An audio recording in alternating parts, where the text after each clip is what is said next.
Let me thank my husband, first of all, for such spicy remarks.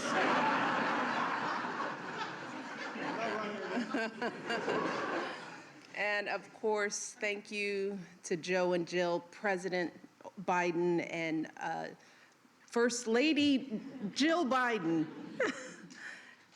Thank you for inviting us back. This means so much to us.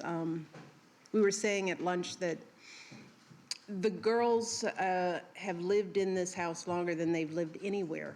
And so this, as odd of a home as this can be, as wonderful as it can be, it is a special place because we raised our girls here. And it means so much to come back to friends and to be able to spend time talking about our girls. And so I am grateful to both of you for the work that you're doing, the love that you're showing us, our staff, and the work that you're doing for this country. Thank you so much.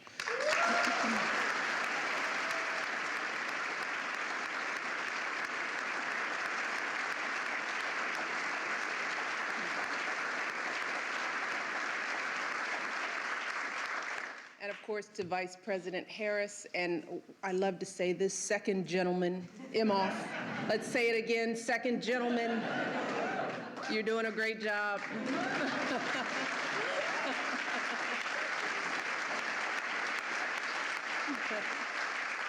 Thank you for joining us today. And I can't go any further without, of course, acknowledging all of the amazing staff, friends. You're more than staff, you're friends, you're family to us, particularly the people who've been part of my team over the years. I don't have time to name everyone, thank goodness. But you all know who you are, from the campaign to the White House to today. I would not be who I am without your passion and your faith and all the love that you poured into everything that we accomplished together. And it was amazing, historic. What did Sam Cass used to say? Unprecedented. You all mean the world to me. And I mean that from the bottom of my heart. So thank you. Proud of you, proud of the work that you've done, proud of what you're doing. I also want to take the time to recognize the resident staff. As Barack said, you guys made this a home. We snatched up a few of you all and took you with us. But for those of you who we couldn't bring, we miss you so much. We miss you so much. The best part about this house was you all. So it's so good to see you, and you all look good, so good. I'd also like to recognize Stuart McLaurin, of course, John Rogers. It's been amazing working with you all over the years. I have to recognize Bill Allman, who has been fabulous to work with over the years.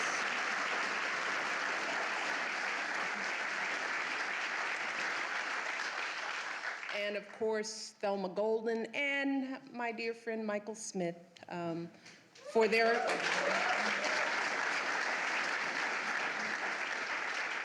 we are where we are because of their comprehensive and rigorous work to identify these incredible artists. And that brings me to our artist, of course, Robert McCurdy, who, you did a good job. did a good job. But I got to spend a lot of time with Sharon Sprung. And Sharon now joins a small but mighty group of women who've painted an official portrait here at the White House.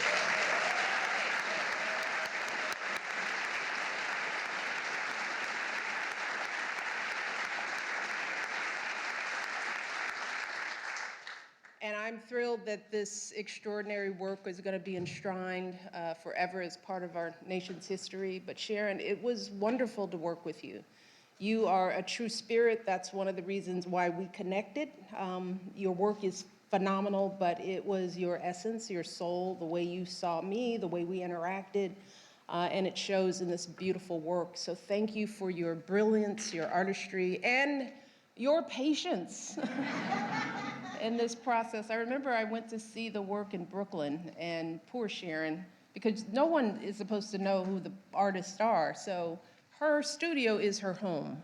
And so she had this piece in her home. You couldn't have guests over. You were frightened that it would get out. You just wanted it out of your space.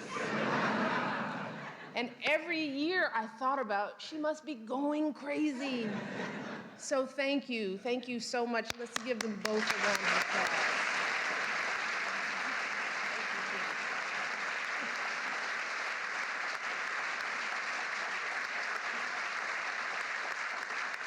Oh, believe it or not, it is still a bit odd for me to stand in this historic space, see this big, beautiful painting staring back at me.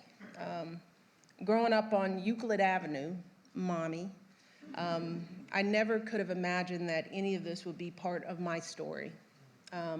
But even if it's all still a bit awkward for me, I do recognize why moments like these are important, why all of this is absolutely necessary. Traditions like this matter, not just for those of us who hold these positions, but for everyone participating in and watching our democracy.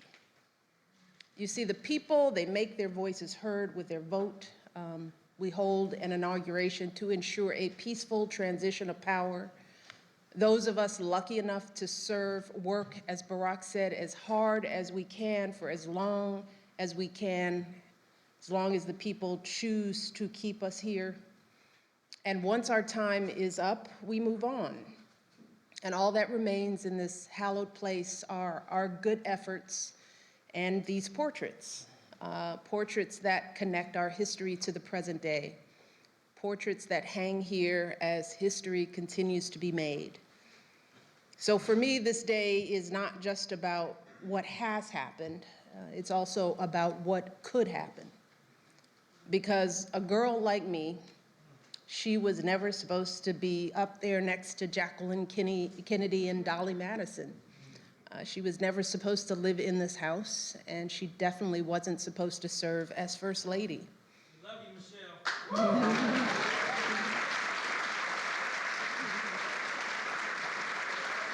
you back.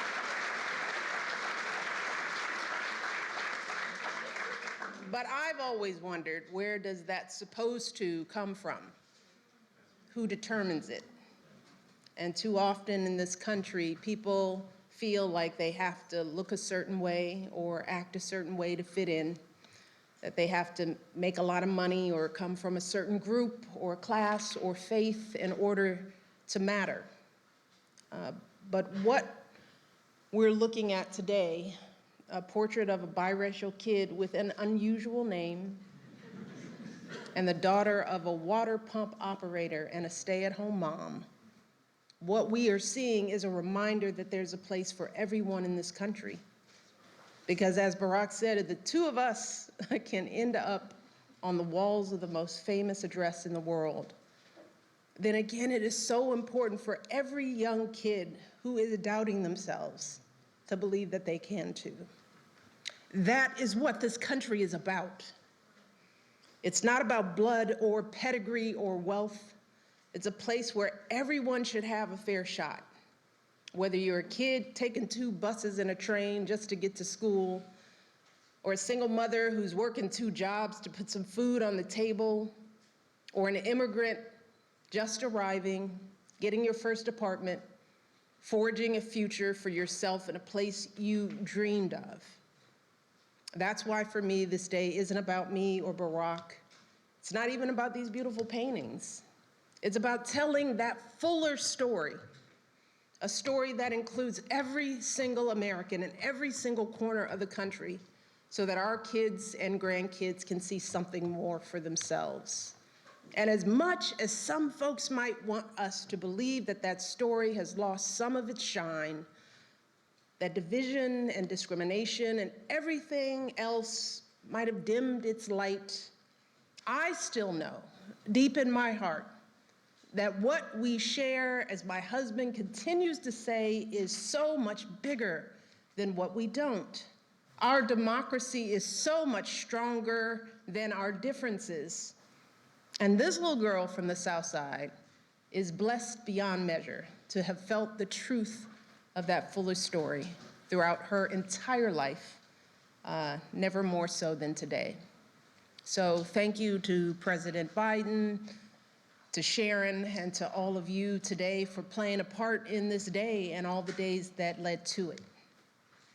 And now it is my privilege to introduce someone who is stepping in shoes and doing it well, someone who has devoted so much of her life to education, working to broaden the idea of whose story matters. Ladies and gentlemen, please welcome my friend, First Lady, Dr. Jill Biden.